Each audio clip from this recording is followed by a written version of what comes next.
Subscribe. அங்கே சென்றவுடனே அவர்களை காணுகிற போது ஒரு 50 மாணவிகள் அவரோடு படித்தவர்கள் இடத்திலே வந்து செல்ஃபி எடுத்துக் கொண்டார்கள். ஏன் இடத்திலே எடுக்கிறீர்கள் கேட்டார். நீங்கள் விஜய் இடத்திலே சென்று விட்டீர்கள், அதற்காகத்தான் உங்களை வாழ்த்துகிறேன் என்று சொன்னார்.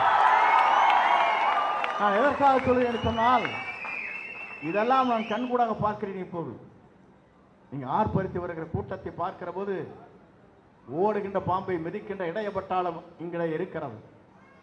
இந்த பட்டாளத்தை வெல்வதற்கு எந்த சக்தியாலும் தமிழகத்தில் இனி பிறக்கப் போவதில்லை, பிறக்க முடியாது என்று நான் நேரத்தை தெரிவித்துக் கொள்கிறேன்.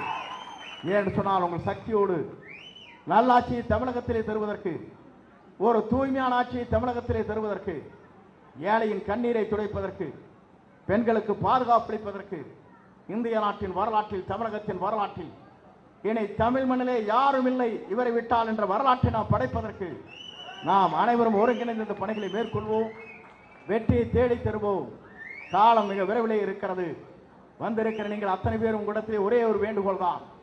பூத் கமிட்டி அமையுங்கள், சுழண்டு பணியாற்றுங்கள், மக்களை சந்திக்குங்கள், மக்களிடத்திலே கோரிக்கை வைக்குங்க. அந்த மக்களிடத்தை எடுத்து வருகிற போது மக்கள் தயாராக இருக்கிறார்.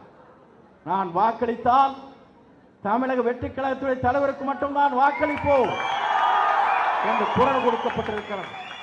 அந்த ஒன்று திரட்டுங்கள், வெற்றி வாங்கை சூடுவதற்கு நீங்கள் தயாராக இருங்கள். ஏனென்று சொன்னால், தேர்தல் களம் என்பது சுலபமானதல்ல. அதில் களத்தில் இருக்கின்ற ஒரு சாதாரணமானதில் நினைத்துவிடக்கூடாது. என்னென்ன வேலைகளை செய்ய வேண்டுமோ அத்தனை வேலைகளும் அங்கே செய்வார்கள். அதை தகர்த்திருக்க சற்று உங்கள் கையிலே இருக்கிறது என்பதை தெரிந்து அந்த பணிகளை நீங்கள்